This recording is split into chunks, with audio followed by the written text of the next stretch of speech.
untuk pertemuan ini, maaf batch 3 pertemuan kedua. Untuk kali ini kita akan langsung hands on tentang how to design dan merancang sendiri sistem IoT dengan use case-nya ini adalah dengan sensor suhu ya, untuk membuat termometer. Diharapkan dengan sesi ini peserta bisa mendapatkan insight bahwa konsep dari IoT itu sebenarnya sederhana. Hanya kita perlu mengenal berbagai teknologi yang harus kita kuasai dan siapa person yang harus disiapkan, resource yang harus disiapkan seperti itu. Ya, untuk berikutnya selamat datang Dr. Matilda, Dr. Lutfi, Mas Kusai. Saya persilahkan untuk dimulai, Mas Kusai. Oke, bismillahirrahmanirrahim. Mudah-mudahan lancar hari ini. Jadi gini, kemarin kita udah belajar bahwasanya untuk membuat suatu sistem IoT itu ada beberapa faktor yang harus disiapkan. Salah satunya adalah faktor dari hardware itu sendiri. Dari faktor hardware itu sendiri, kita yang paling umum, yang paling mudah yang kita gunakan untuk belajar, yaitu pakai Arduino. Dari Arduino itu dia ada yang namanya pinot mapping. Pinot mapping itu adalah pemanfaatan dari masing-masing pin. Apakah itu digunakan sebagai input atau output. Masing-masing input ini ada terbagi lagi beberapa jenis, yaitu input output digital, yang mana sinyalnya adalah berupa high atau low, yang mana high itu mewakili 5 volt, yang low itu mewakili 0 volt. Jadi antara ada dan tidak ada, antara ada dan tidak ada. Terus yang kedua itu adalah sinyal analog, yaitu mulai dari 0 sampai dengan 5 volt. Jadi kalau misalkan untuk membaca nilai tegangan suatu sensor, misalkan antara 0,0 sampai dengan 5,0, kita menggunakan yang namanya pin sinyal analog, yaitu pinnya adalah di sini. Ini adalah pin analognya. Ini ada pin analognya. Kalau ini untuk pin digital, untuk membaca sinyal digital. Oke, kemarin kita udah belajar membaca sinyal, mencoba membuat sistem lampu lalu lintas, yaitu mengeluarkan sinyal digital di antara pin 13, 12, dan pin 11. Hari ini kita akan mencoba langsung, yaitu mencoba meniru apa yang Thermalgun lakukan. Jadi kalau yang lagi booming itu kan sekarang kita, oh ya dok, ini direkam nggak dok? Direkam Mas Kusai. Oh ya, direkam ya? Yeah. Direkam ya. Nanti kalau misalkan ada ngehengnya, ya nggak jauh-jauh dari sini lah nanti penjelasan. Ya, kita bikin sesi recording hari gitu nanti. Siap. Okay. Siap. Terus jadi yang fokus hari ini saya akan menjelaskan gimana caranya sih kita membuat sistem IoT sederhana, yang mana sistem IoT sederhana itu berusaha untuk menjiplak cara kerja dari Thermalgun. Jadi Thermalgun itu yang pertama kali dilakukan petugasnya, yaitu kita mengarahkan Thermalgun itu ke jidat. Nah, setelah diarahkan, nanti dia akan menembak pelatuk. Pelatuk itu kalau ditembak itu kan kayak di triggernya itu ya. Nah, sebenarnya trigger itu adalah sinyal digital. Yang mana sinyal digitalnya itu untuk memberikan instruksi kepada sistem Thermalgun bahwasanya ini ada pembacaan nih. Nah, dari pembacaan, setelah sistem itu membaca bahwasanya ada instruksi untuk pembacaan di trigger high, maka sistem akan membaca output dari Thermalgun itu, yang mana sensor suhu. Dari hasil sensor suhu itu nanti akan dikirim ke LCD. Jadi saya berusaha menjiplak sistemnya, yaitu yang pertama kali ini ada dua bagian ya, ada 3 bagian, yaitu Arduino sendiri sebagai mikroprosesornya. Terus yang pertama, terus yang kedua ini ada yang namanya push button, yang ketiga adalah temperatur sensor. Jadi push button ini tugasnya, jadi selama sistem ini Arduino itu dia sebagai idle, dia akan membaca nilai push button ini. Jadi ketika push button ini ditekan, yang mana dia akan membaca sinyal high atau low yang terbaca di pin 2. Jadi kalau misalkan pin 2 itu high, Ya, triggernya HNO berarti ada Arduino itu harus membaca yang namanya sinyal ini, sinyal suhu. Jadi flow-nya itu dia yang pertama membaca push button. Push button-nya itu jika high, maka dia akan membaca yang namanya temperatur sensor. Hasilnya pembacaan ini akan dikirim ke PC, yaitu menggunakan yang namanya serial monitor. Nah, serial monitor ini adalah program bawaan dari Arduino yang mana kita bisa membaca atau mengirim suatu instruksi dari PC ke Arduino atau dari Arduino ke PC. Bentuknya adalah tampilan kayak teks-teks gitu. Oke, dari sini saya akan langsung mensimulasikan, masuk aja ke Tinkercad-nya. Kalau kemarin kan Dr. Matilda udah ini ya, udah ngopi copy and tinker workspace workbook project saya ya. Nah, setelah setelah di tinker, copy and tinker, kita masukkan code-nya. Atau kalau udah ada code-nya, kita tinggal eksekusi aja. Cuman sebelum kita eksekusi, saya akan jelaskan masing-masing fungsinya. Ini ada beberapa, ini namanya variabel. Ini ada button state. Button state ini digunakan untuk sebagai tempat penampungan status dari ini, ya, dari push button. Jadi pembacaan dari push button ini akan disimpan di button state, yang mana kalau dia 0 berarti dia tidak ada penekanan, tapi kalau dia nilainya 1 high, maka akan ada pembacaan sensor temperatur. Lah, ini ada variabel yang namanya Celsius. Variabel Celsius ini adalah variabel yang digunakan untuk menampung hasil pembacaan dari sensor temperatur. Oke, berikutnya adalah void setup dan void loop. Ini adalah void setup yang jelas-jelasin kemarin itu minimal untuk Arduino itu ada yang namanya fungsi dasar. Fungsi dasar itu ada 2, fungsi void setup dan void loop. Apa maksudnya? Kalau void setup itu digunakan untuk inisialisasi. Inisialisasi itu untuk mengeset pin GPIO-nya atau pin 2 sebagai input atau pin 13 sebagai output atau pin-pin yang mana digunakan untuk sebagai input output itu kita di setup. Terus ini ada kata serial begin. Lah, serial begin itu maksudnya kita membuka komunikasi di sini. Port USB. Ya, port USB itu kita buka. Jadi data yang dari Arduino akan dikirimkan ke port USB, yang mana port USB ini terhubung ke PC. Hasilnya akan ditampilkan ke PC.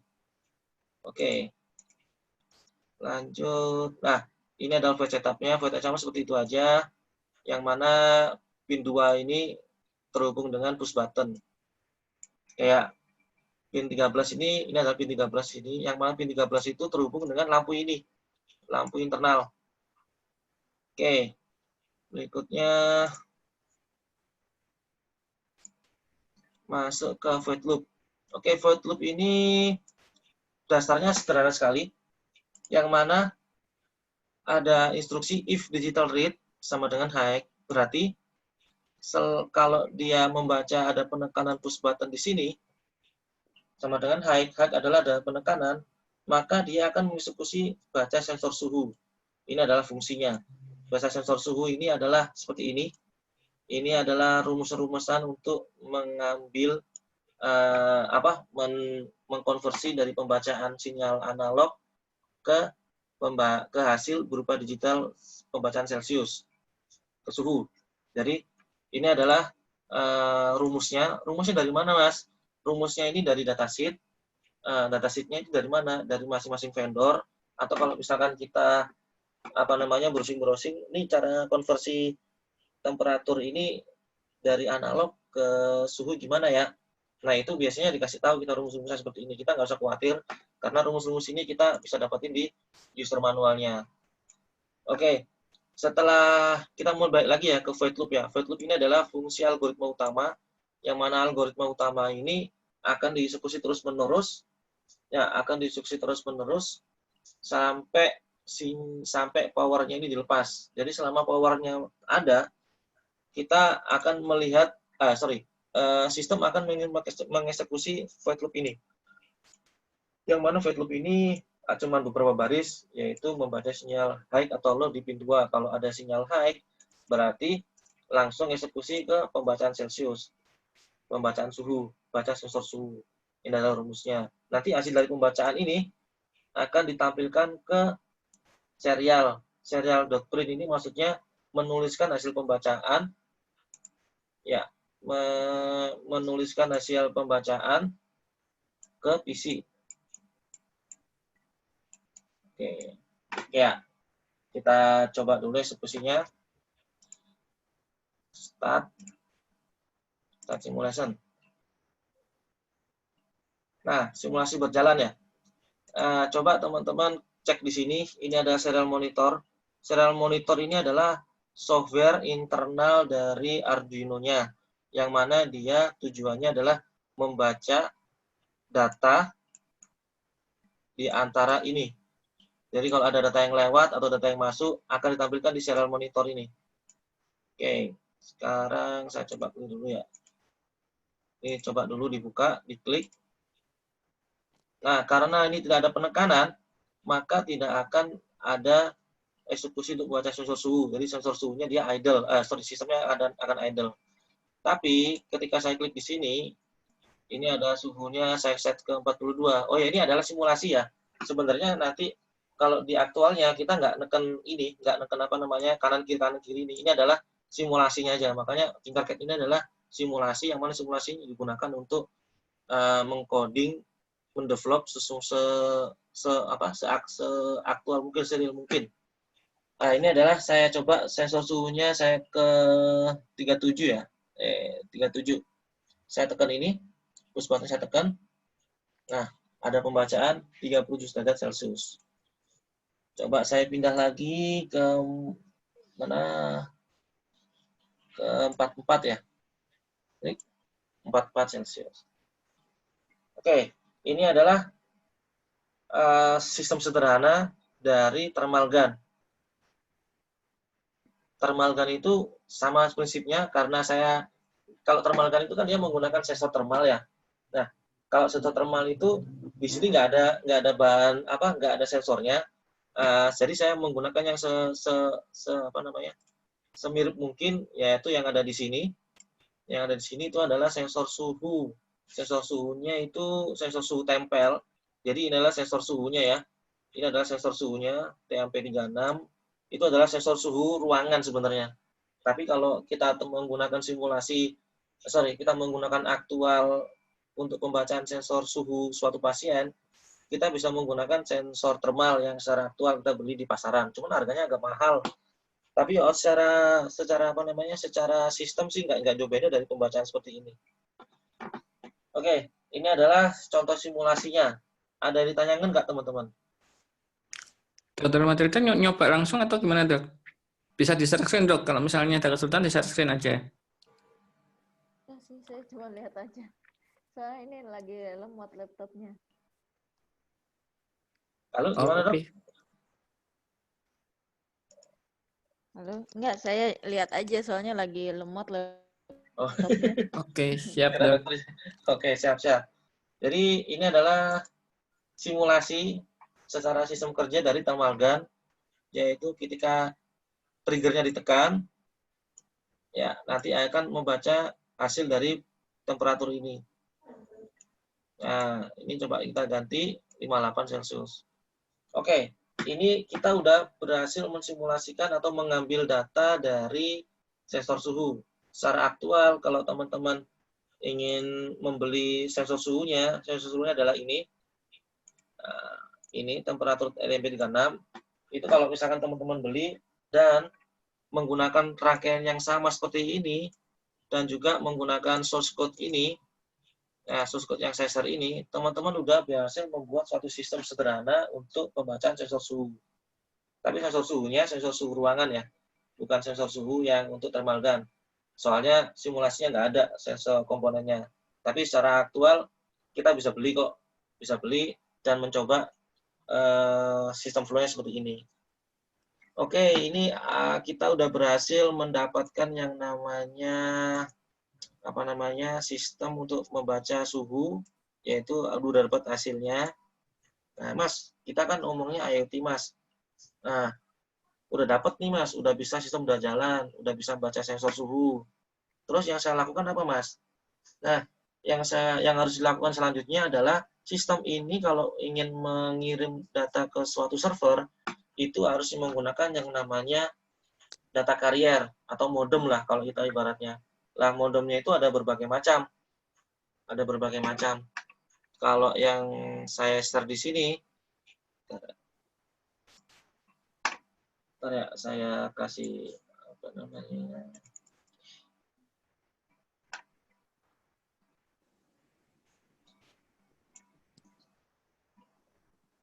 Oke, Mas, cara ngirim datanya gimana sih, Mas? Cara ngirim datanya kita menggunakan yang namanya connection modul, internet connection modul. Yang ini ya. Connection internet modul. Yang mana modulnya itu jadi gini. Kita kalau di suatu kantor kita bisa connect menggunakan WiFi. Kalau WiFi-nya mati, kita langsung bisa connect ke router, yaitu menggunakan jaringan LAN. Kalau kita nggak berada di dalam ruangan, kita bisa menggunakan paket data, atau kalau misalkan kita mau masang suatu alat di alat yang bergerak, yang mana alat bergerak ini kan tidak ada WiFi, tidak ada LAN. Nah, mau nggak mau kita yang menggunakan yang namanya GSM modul. Ini adalah GSM modul. Oke, saya ulang lagi ya. Jadi kalau kita sistem udah jalan, terus kita mau ngirim data secara via internet, mau nggak mau kita menggunakan yang namanya internet connection modul.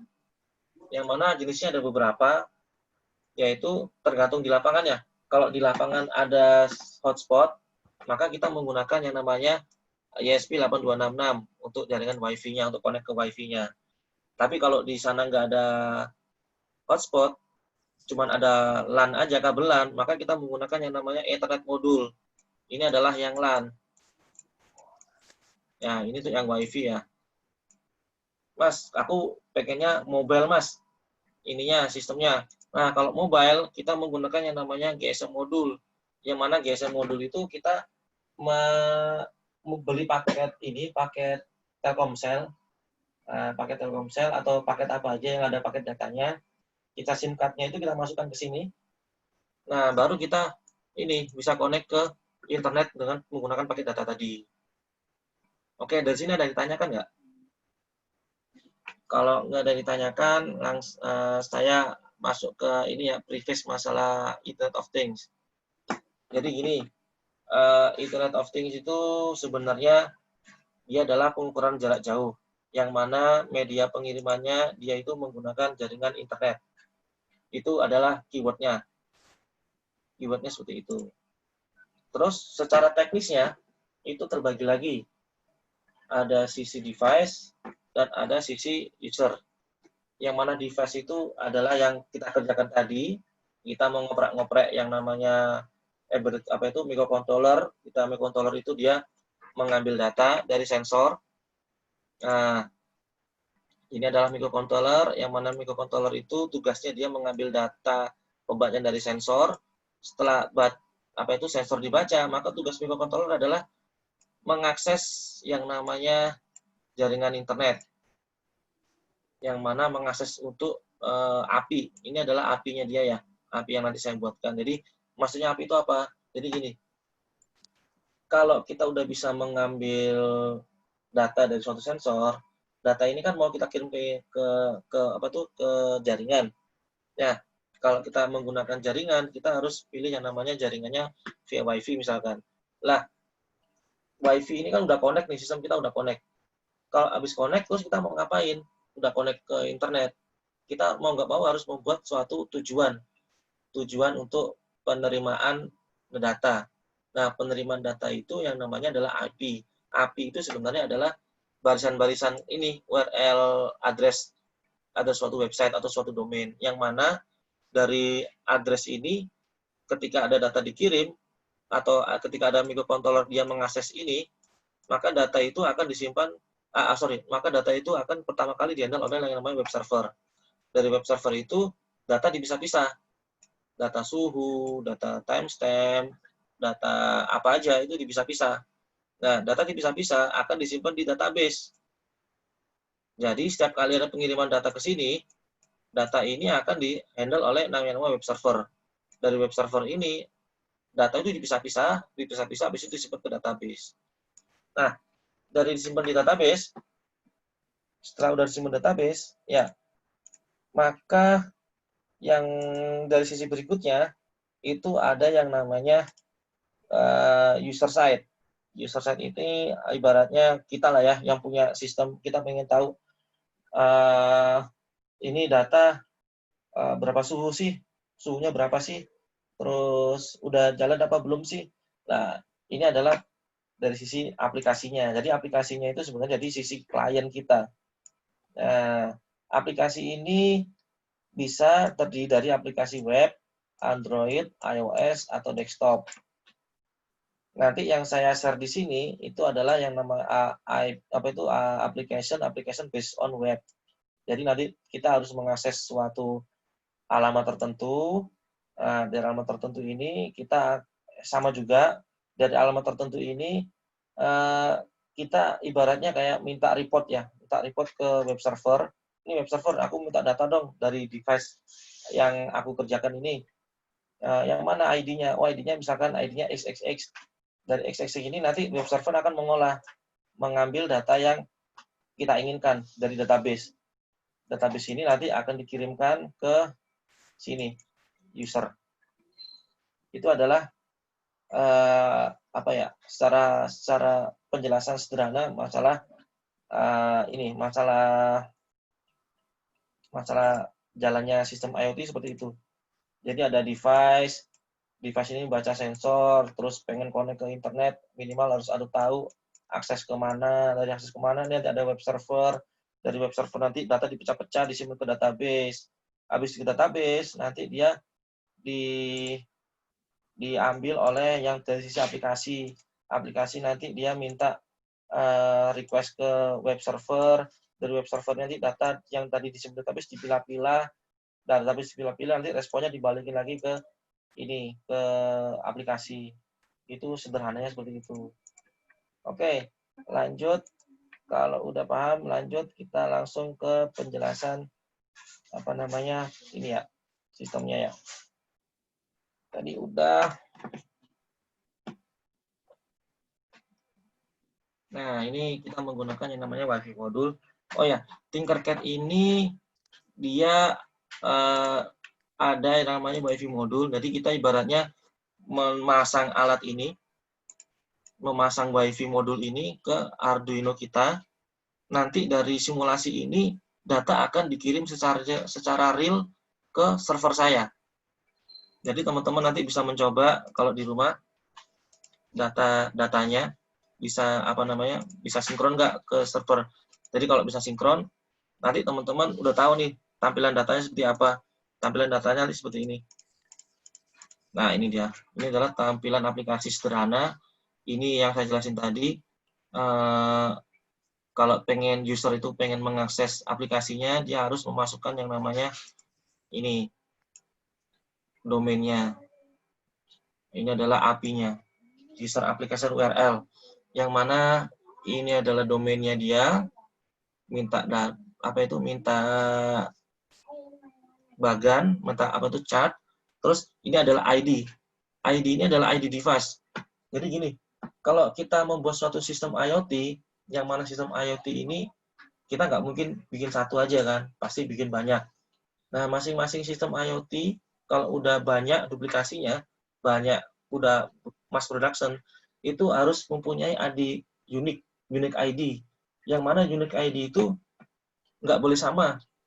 Jadi kalau sama, nanti dia akan bermasalah waktu sistem database-nya. Kenapa? Semacam nomor mesin ya Mas ya, IMEI Ya, gitu ya. ya kayak email. Jadi dia nggak boleh ini ya, nggak boleh apa namanya sama. Kenapa? Nanti dia membingungkan sistem database. Nah ini ada database kan, yang saya jelasin tadi. Ini ada database. Database ini itu isinya itu adalah data dari masing-masing unique ID. Jadi kalau nggak ada unique ID-nya, nanti kita mau request data alat di suatu rumah sakit A misalkan. Ternyata datanya bercampur dengan rumah sakit B, rumah sakit C, dan lain-lain itu bercampur, itu bahaya. Makanya sebelum kita membuat satu sistem, kita harus paham dulu sistemnya bahwasanya masing-masing device itu akan mengirimkan unique ID. Nah, ini ada unique ID-nya di sini tuh. ID unique ID. Oke ya, paham ya?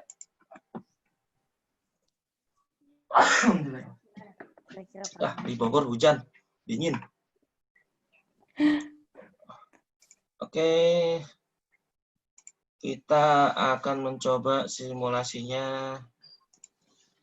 Nah, ini adalah kita mencoba simulasi. Tadi kan kita mencoba simulasi ini kan, mencoba simulasi pembacaan sensor suhu kan. Nah, sekarang sensor suhunya tadi, jadi kan bloknya tadi kan ini aja kan. Bloknya kan ini aja kan, seret. Nah, ini aja kan. Nah, sekarang ketambahan yang namanya modul WiFi. Nah, masangnya gimana, Mas? Ya, masangnya kayak gini. Kabelnya colokin ke sini, ini ke sini, ke sini. Wah, pusing, Mas. Ya udah, kalau pusing, teman-teman bisa langsung ini aja. Bisa langsung copy and tinker ini. Apa itu namanya? Dari project space saya. Nah, tapi sebelum sebelum copy, saya jelasin dulu ya sistem flow-nya ya. Jadi sistem flow-nya seperti ini.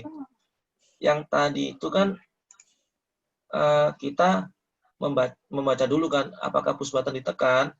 Kalau enggak, dia akan muternya ke sini terus kan. Dia akan tugasnya dia membaca ada penekanan button enggak. Kalau enggak ada, dia membaca terus sampai ada penekanan button. Oh, ada nih penekanan button. Oke. Habis penekanan button, kita langsung baca sensor suhu dong. Sensor suhunya berapa? Oh, sensor suhunya 35. Udah dapat nih sensor suhu 35 derajat Celcius. Nah, dari 30 derajat Celcius ini, data akan dikirim ke server. Ini adalah yang akan kita kerjakan. Gimana Mas cara ngirim data ke server menggunakan sensor WiFi? Caranya, ada caranya, di source code-nya nanti saya share. Jadi, habis kirim ke server, nah data itu kalau dikirim ke server itu ada berupa kayak gini nih Pak. Datanya seperti ini nih datanya itu. Jadi kayak kita mengakses alamat tertentu, misalkan kita pernah nggak ngakses yang namanya detik.com. Nah, kalau kita mengakses detik.com atau misalkan kompas.com, itu kalau kita lihat mengaksesnya di web browser, kita lihat adresnya kan nanti kayak gini juga kan. Itu ada yang namanya ID, yang adanya temperatur dan lain-lain. Ini adalah data. Jadi ini adalah data ya. Ini adalah pakemnya dia. Pakemnya itu segini sampai segini. Ini adalah IP-nya. Nah, yang bikin unik itu di sini. ID sama dengan X308. Dan temperatur, ini ada dua data ini. Jadi, dengan data ini, dengan bentuk seperti ini, kita nanti mengirimkan ke server, yaitu data untuk milik ID-nya X308. Yang mana temperaturnya itu nilainya 32 derajat Celcius. Seperti ini. Ini adalah contoh paling sederhana untuk application interface dari device ke web server. Kalau nggak salah kan tadi di sini ya. Nah, ini web server lah. Ini tugasnya web server itu seperti ini. Dia akan dia tugasnya web server ini, tugasnya web server. Jadi kalau misalkan ada alamat tertentu yang yang kita arah, itu tugasnya web server untuk mecah-mecah. Habis dipecah-pecah akan disimpan di database. Oke, langsung ya.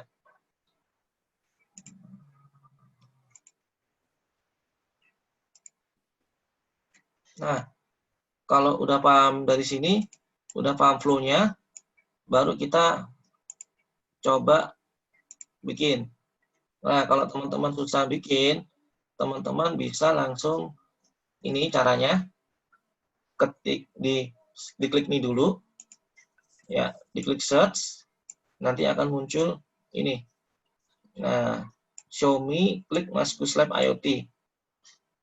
Habis itu klik ini sirkuit, tekan ini. Nah, dari situ teman-teman ada beberapa pilihan nih, Maskus Lab IoT. Baru kita pilih yang ini. Ini adalah tujuannya mengcopy paste project yang udah saya buat ke project teman-teman. Coba ya, kita clear dulu. Kita mana stop simulation. Kita masuk ke sini.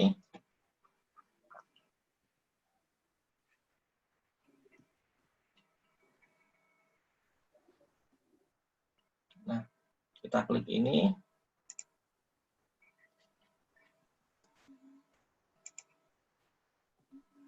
Nah, kita klik yang namanya Maskus Lab IoT. Jangan lupa klik di sini, tekan ini.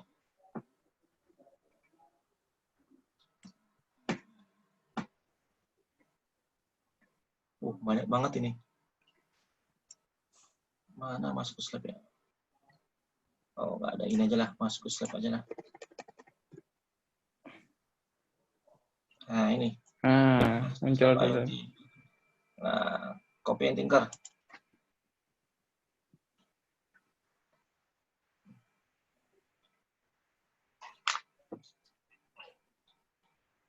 Oke. Setelah tadi kan udah sambil buka ya. Tadi kan ada yang namanya aplikasi. Aplikasinya coba teman-teman buka dulu aplikasinya. Aplikasi apa namanya? Aplikasi, nah ini. Diklik dulu ini. Bisa tolong di kopas linknya ke chat Copy grup, dulu. Mas. Oh ya, siap. Saya Chat ini, di chat ini ya. Chat ini, chat Zoom. Nah, ini adalah aplikasinya. Cuman nanti diganti ya, aplikasinya yang X-nya ini ID-nya itu diganti. Terserah nanti mau diganti apa. Cuman contohnya udah ada. Kalau kita tekan di sini, mudah-mudahan masih ada ya aplikasinya. Nah, ada. Ini adalah aplikasinya untuk data X123. Tapi kalau kita data yang X00, datanya nggak ada. Kosong. Karena apa? Karena belum ada device dengan ID X00 mengirimkan data.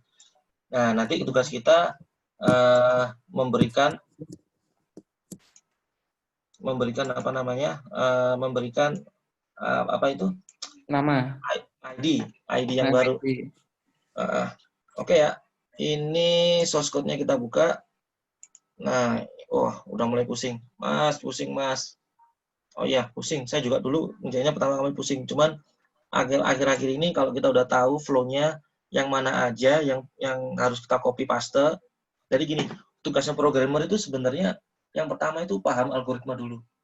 Nah, setelah paham baru ini apa namanya algoritma udah paham. Kalau nggak tahu codingannya, Mas saya nggak tahu source code-nya. Source code-nya copy paste. Copy paste dari mana, Mas? Bisa dari tutorial, bisa jadi dari apa namanya? Dari dataset vendornya, dari apa tuh maker-maker yang lain. Itu kayak gitu tugasnya programmer. Yang penting kita tahu dulu algoritma seperti apa, baru kita masukkan sintak-sintaknya, coding-codingannya itu berikutnya. Itu tugasnya programmer seperti itu. Sejak dari saya kerja di Jepang pun juga kayak gitu. Saya dulu kerja di Jepang di perusahaan PT ini ya, apa namanya, Seiko. Kalau teman-teman lihat atau Seiko itu adalah merek jam, iya itu adalah merek jam, tapi dia mempunyai anak perusahaan yang namanya printer Epson. Jadi kalau teman-teman di rumah ada printer yang namanya printer Epson, itu dulu saya juga pernah mengerjakan apa namanya, mengerjakan ini desain untuk beberapa printer tertentu untuk keluaran Asia Tenggara. Itu dulu saya pernah kerja di Jepang seperti itu. Jadi ada perusahaan Seiko, dia punya nama anak perusahaan namanya printer Epson. Jadi yang printer-printer Epson yang teman-teman tahu itu insya Allah saya beberapa pernah ngerjain. Jadi alhamdulillah ya, sombong dikit saya. Sekedar informasi para peserta, kalau pernah lihat Epson pakai tangki refill infusan yang dari pabriknya, itu Mas Kusa yang desain. Bukan itu teman saya itu. Saya Ya, cuma tapi satu tim ikut toh, meeting aja. Dulu pernah cerita gitu toh, sebelum rilis di pasaran itu sudah diskusi. Ya. Itu saya cuman ini aja. Saya cuman ikut nimbrung waktu meeting aja itu sebenarnya. Tapi kalau yang pernah saya kerjakan itu merek-merek untuk yang di bank. Jadi kalau misalkan kita ke bank, teman-teman kan kalau ke bank kan mau nabung nih ya, itu kan bawa buku tabungan. Nah, bawa buku tabungan itu kan sama pihak banknya kan diambil, terus di print kan, di saldonya berapa, ini berapa, di kertas di kertas apa namanya, buku tabungannya kan. Nah, itu saya itu yang sering dapat project itu saya seperti itu. Yang baru waktu saya mau keluar, baru saya masuk ke sistem inkjet. Itu baru beberapa model sih, tapi kalau dulu-dulu itu saya pegangnya ya untuk bagian apa namanya, kebutuhan banking. Jadi yang awal-awal banking sekarang masuk ke inkjet. Tapi beberapa yang inkjetnya. Oke, baik lagi ya. Sombongnya udah selesai, sekarang baik lagi ngajar lagi. Siap. Oke. Ini adalah yang tadi saya jelasin, button state, ini variabel. Nah, ini ada variabel untuk, jadi gini, kalau kita untuk menggunakan WiFi, itu kan kita harus tahu nih, ada hotspot-nya, hotspot name-nya apa, password-nya apa. Nah, ini kita simpan di sini. Ini password name-nya, WiFi name-nya apa. Untuk WiFi name untuk simulator adalah simulator WiFi. Terus password-nya kita kosongin, dia nggak ada password. Terus ini adalah device ID lah, kita ganti nih, device ID-nya tadi kan X00 belum ada ya. Nah, sekarang kita ganti X00. Oke. Terus ini adalah string host-nya. Host-nya ini apa namanya? Domainnya domain apa? Domain saya maskus.com. Ini adalah port-nya. Terus ini adalah URL-nya untuk tempat menembakkan data. Oke, dari sini itu ada parameter yang harus disiapkan, yang saya jelasin tadi, yang di awal tadi. Harus ada ID, harus ada domain untuk nembak, dan ada URL-nya untuk menyimpan data yang akan dihandle oleh web server. Oke, ini saya jelasin sederhana aja ya. Setup ini untuk inisialisasi. Terus yang ini adalah untuk mengecek apakah modulnya oke atau enggak. Jadi kalau misalkan dia nggak oke, nanti ada muncul error. Terus yang ini setelah dia udah modulnya udah respon, baru kita berusaha connect ke WiFi dengan cara mengirimkan instruksi ini, AT command. Ini adalah password name, ini adalah SSID-nya atau hotspot name-nya, ini adalah password-nya. Terus setelah itu baru kita lihat apakah dia connect nggak. Kalau ternyata udah connect, baru kita membuka yang namanya TCP/IP. TCP/IP itu kita gunakan untuk apa namanya, kan tadi udah connect ke mana, ke routernya nih, ke hotspot. Habis connect ke hotspot, baru kita menentukan target yang ditembak. Target yang ditembak adalah hostname-nya, yaitu maskus.com. Setelah oke, baru nanti dia udah connect ke server, baru kita yang melakukan yang namanya pembacaan, yaitu ngecek dulu nih apakah ada pembacaan sensor atau push button ditekan. Kalau iya, dia baca sensor. Nah, habis baca sensor, baru dia mengirim data. Ini adalah instruksi kirim data. Instruksi kirim datanya seperti ini. Dia akan menghimpun datanya untuk menjadi suatu paket data, yaitu alamat URL tadi. Baru kita kirim kemana? Ke modem. Dari modem itu nanti dia akan ini ada CPI-send, dia adalah mengirim data. Habis mengirim data, terus habis itu dia akan nunggu respon dari server. Kalau responnya dia oke, nanti dia akan muncul respon oke. Kalau gagal, fail. Seperti itu. Oke, kita langsung aja simulasinya. Kita buka start simulation. Saya share linknya ya. Pakai yang ID-nya 000 kan, betul ini ya? Ya, kalau saya jangan nol. Ini kan saya X00. Nanti teman-teman Ya. bisa ganti aja X, misalkan X Ya berapa gitu kan. ini kebetulan laptop saya juga agak lemot kayaknya. Jadi saya pakai IP-nya desain IoT jenengan. Ya. Tapi saya bisa buka di browsernya untuk keluar ininya. Oke. Tadi kan X00 ya. X00 punya saya yang sekarang ini kita kerjakan. Kita coba klik di sini. 24 derajat Celcius. Nah, send oke. Nah, sekarang kita coba nih. Tadi X00 nggak ada data kan? Sekarang ada data nggak dia? Tuh, ada muncul data di sini 24. Coba saya refresh. Nah, Kita sekarang refresh. datanya saya ganti ke 37. Oke, keluar ini. Betul ya? Share di grup ya. Di Ya, grup. silakan. Nih, Oke. send oke. Responnya adalah send oke. Ini adalah respon dari server ya, bahwasanya menginformasikan ke device, kamu tadi ngirim datanya seperti ini. Aku terima loh. Oke. Nah, kalau udah tahu oke, kita coba di sini udah masuk belum datanya. Datanya ini tadi 38 ya. Coba di sini harusnya ada 38 di sini. Kita refresh. Loh, muncul. Ini adalah 24, ini ada 38.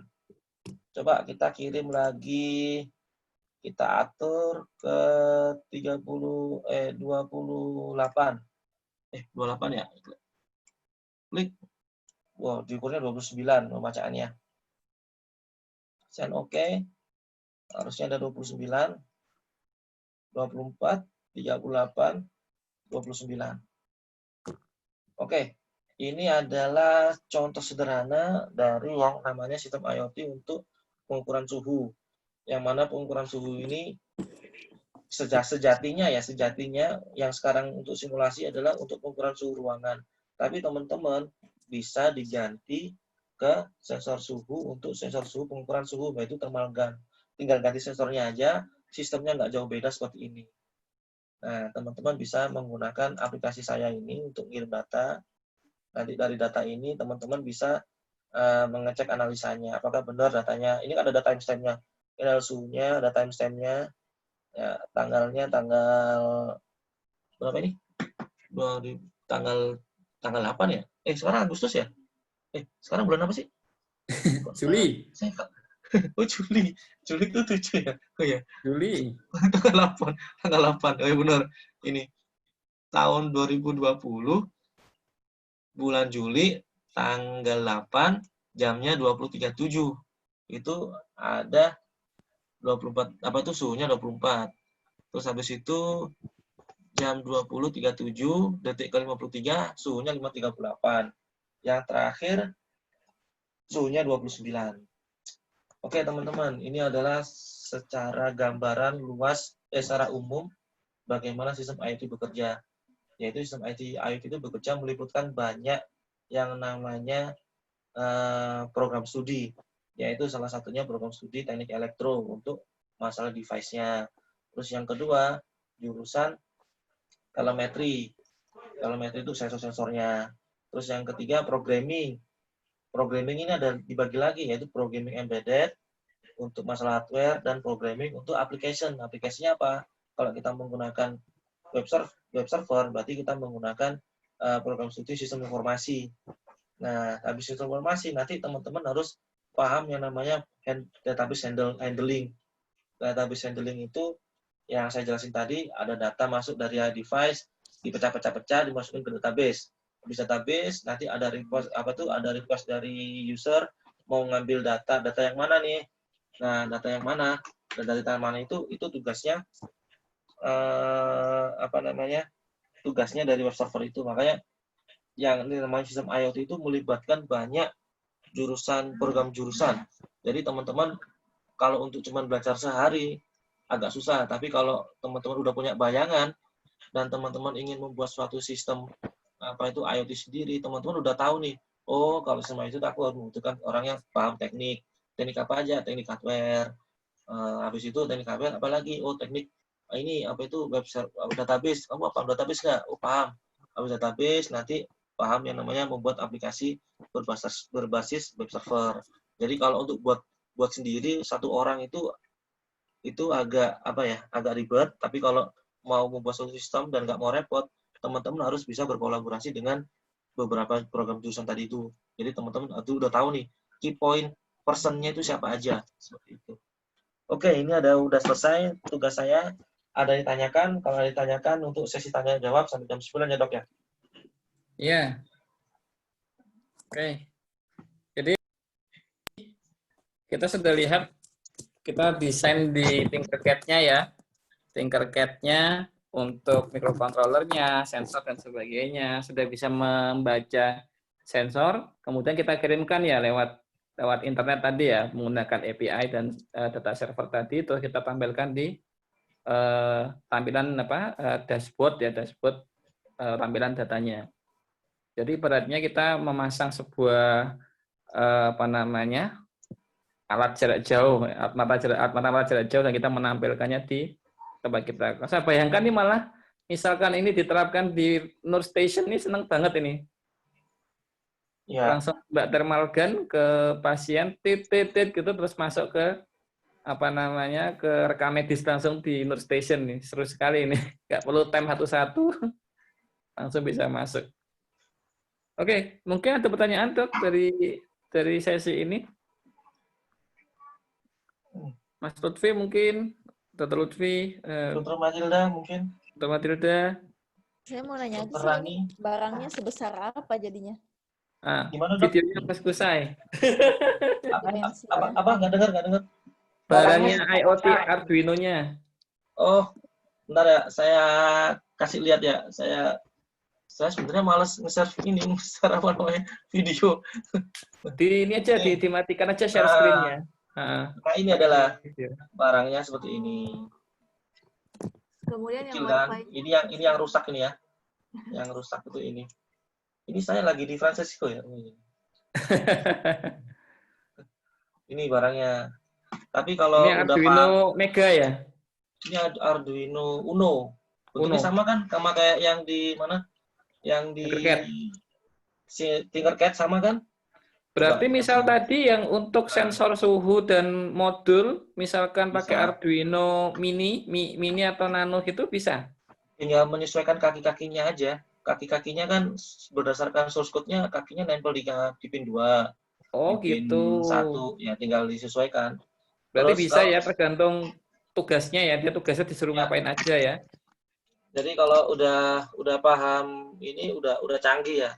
Maksudnya kalau pakai Arduino kan dia seperti ini. Nah, ini kan orang tahu pakai Arduino nih harganya cuma 70.000, 80.000. Kok saya di invoice-nya sampai 10 juta misalkan. Nah, teman-teman bisa bikin sendiri ini seperti ini. Ini saya bikin sendiri. Ini adalah sistem IoT board-nya namanya Data Logging Telemetry. Seperti ini. Ini ada SD card-nya. Nanti teman-teman bisa nyimpan SD card di sini. Datanya bisa, kalau misalkan nggak bisa ngirim ke server, data bisa offline nyimpan di sini berupa file Excel di sini nanti. Ini adalah bentuk untuk yang saya buat khusus untuk telemetri. Ini customnya. Kalau ini dia pabrikannya. Ini pabrikan. Kalau ini dia, coba lihat chipnya sama nggak? Sama kan? Mana nih? Oh ini. Mana geraknya? Mundur. Jauh kedekatan. Mundur dikit. Iya. Mundur. Ini adalah, coba lihat chipnya. Chipnya di sini kan hitam-hitam itu yang panjang ini kan. Nah, ya, kaki-kakinya. Ini kan sama dengan ini kan, kakinya kan sama kan. Dengan ini sama kan. Nah, ini sama. Jadi kalau udah expert, alhamdulillah ya, saya sejak lulus kuliah sampai sekarang ya nggak jauh dari sini. Jadi sombong sedikit, teman-teman udah tahu nih key person-nya mana aja yang harus kita butuhkan, seperti itu. Ada lagi pertanyaannya? Punya yang contoh nano, Mas, di rumah. Arduino Nano di rumah ada? Arduino Nano ada. Lebih kecil. Berapa ukurannya? Mungkin pengen tahu. Oke. Beruntunglah saya banyak banget alat-alatnya. Teknisi soalnya. Ini kayak James Bond ini. Mr. Q. Oke. Ini adalah, saya salah lagi ya. Ini adalah Arduino Nano. Yang ini Arduino Uno. Ini Uno, ini Nano ya. Perbandingannya kecil banget kan? Jadi kalau teman-teman mau bikin sistem IoT dan pengen packagingnya itu lebih kecil, teman-teman bisa menggunakan Arduino Nano. Karena dia lebih kecil sistemnya. Kalau ini dia lebih besar. Ini untuk cuman buat development. Tapi kalau mau rilis, teman-teman bisa pakai ini. Dia lebih kecil untuk perbandingannya itu. Seperti ini. Oke. Ada yang ditanyakan? Oke. Ada pertanyaan lagi? Mungkin dokter-dokter tuh biasanya pengen dijelasin kalau misalkan nggak mungkin ya dokter-dokter bakal ngoding seperti itu. Nah, kalau mau nyari kira-kira tim yang seperti apa sih yang nantinya paling cocok kalau mau buat IoT seperti itu? Orang Ya, yang menguasai itu apa? tadi yang saya jelasin tadi ya, bahwasanya harus tahu key person-nya itu dari jurusan apa aja. Jadi kalau misalkan dari IoT minimal harus ada key person untuk yang handle masalah hardware-nya. Dari hardware kalau udah dapat orangnya, nanti teman-teman tinggal nyari orang yang paham masalah web server. Dari web server ini dia pasti otomatis sudah paham yang namanya database management.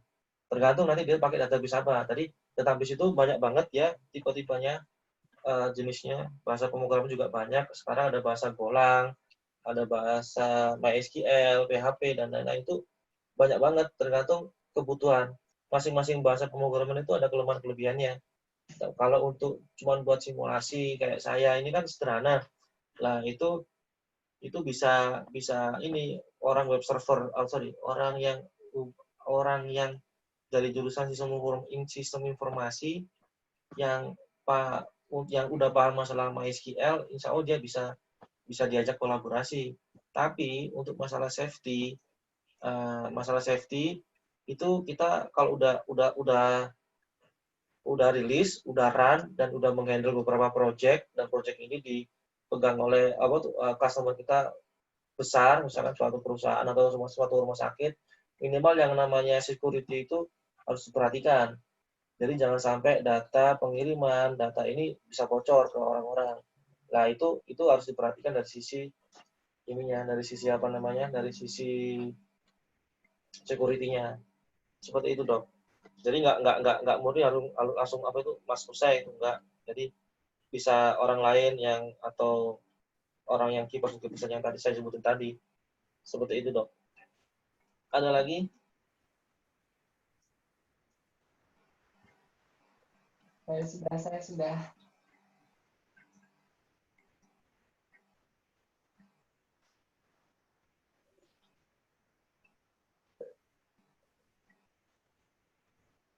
Terus apa ya? Jadi kalau teman-teman nyoba, tinggal dicoba aja caranya seperti ini. Insya Allah server saya buka terus, tinggal dipakai aja.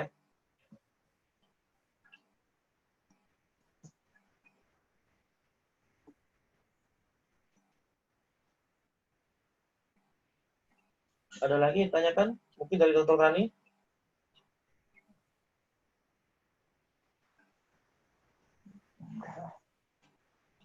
Kalau nggak ada, udah jam 9. Gimana dokter? Dokter Penggalih? Kalau Dokter Lufi? Saya sih sudah. Kalau memang nggak ada pertanyaan, kita tutup aja kali, Mas. Atau tunggu 5 menit lagi ya? Oh Ya, iya. kalau mau nunggu. Oh ya udah, bilangnya Dokter Matilda karena ini jaringannya jelek. Ya udah nggak apa-apa. Oh iya, Ya udah. udah. Mungkin Udah. kalau dari Dokter Rani belum ada, ya mungkin kita tutup dulu sampai sekarang, untuk saat ini. Nanti ini Dok ya, rekamannya Dok ya, bisa di-share nanti Dok ya. Iya, nanti kita share rekamannya. Udah direkam kok ini. Oke, siap, alhamdulillah. Ya udah Dok, silakan kalau mau ditutup Dok. Terima kasih atas partisipasinya pada kelas intensif malam ini. Alhamdulillah setelah beberapa kali kita undur, akhirnya dapat berlangsung juga. Untuk rekamannya nanti akan kita bagikan di grup WhatsApp seperti itu. linknya nanti kita berikan di sana, bisa dilihat ulang. Semoga kalau belum mencoba bisa dicoba. Jadi nanti lebih paham bagaimana proses pembuatan IoT. Nah, kami berterima kasih sekali untuk Mas Kusai terutama nih sudah banyak berbagi ilmu, dan kami juga mohon maaf sebesar-besarnya jika banyak kekurangan dalam pelaksanaan kelas intensif malam ini. Wabillahi taufiq wal hidayah. Wassalamualaikum warahmatullahi wabarakatuh. Waalaikumsalam. Waalaikumsalam.